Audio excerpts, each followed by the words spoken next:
rolling across distant hills, a herdsman coaxing worm-ridden sheep through the bog, a lone trader and his mule come to sell heather beer and dubious potions to the soldiers of the wall. At night they would see even less, for the native people of this land considered it ill luck to be abroad after sunset. A sentry might pass his entire night watch and count himself lucky to espy something to break the monotony.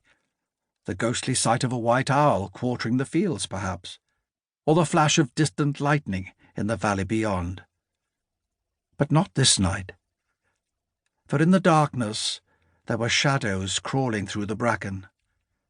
They were crouched low and moved only when the wind blew to cover the sound of their passage. A dull-eyed sentry might have mistaken them for a breeze shaking the undergrowth, or for a pack of wolves following the scent of a herd. But careful as they were, the raiders could only move quiet and unseen for so long.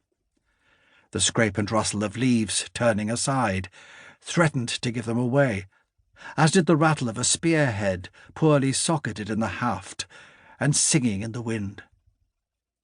And the clouds that had covered their approach played the traitor now, thinning and scattering, and one could see the glimmer of moonlight on a broad-leaf blade of a spear, and shining upon white teeth, upon faces painted for war.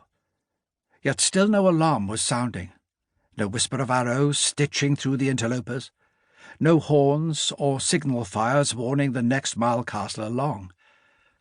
Up on the battlements, one sentry's head began to nod up and down, half asleep at his post, or so it seemed.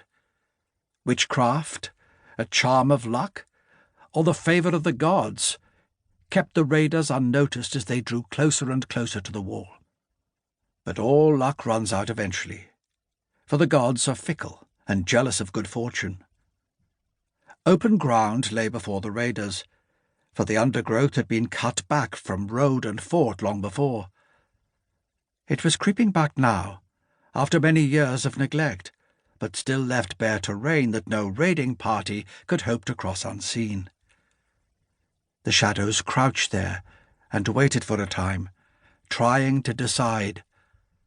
For their choice was to slink back through the heather to their steadings in shame, or to make a rush across the open ground and die beneath the wall.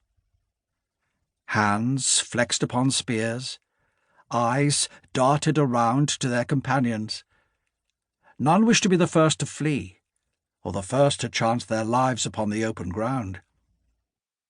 But then at last they chose a third way. As the moon tilted through the sky and the clouds broke open, the raiders stood up, stepped forward, and waited. Now was the time, for the challenge to be called, the horns to sound, for the volley of javelins and arrows and sling stones to cut the raiders down where they stood, for the might of imperial Rome to destroy those who dared come to her borders with weapons in hand. There was nothing. Laughter then, from the figures in the darkness, little hoots and cries of victory, blessings called to the gods of war and the hunt. They strolled forward unhurriedly, spears and shields carried low, and made their way to the gates of the mile castle. One of the raiders gave a little push to the sentry who stood before the gate. He swung gently on the spot, pivoting and swinging like a scarecrow. The light of the moon was upon him now, his cut throat shining black in the light, and his body raised upon a spear. Another of the raiders gave a mocking wave towards the battlements, where two men had been propped against the corners of the fort, for only the dead watched in that place, and they made for poor guardians. The gate was unlocked and swung open, creaking at the push of an open palm.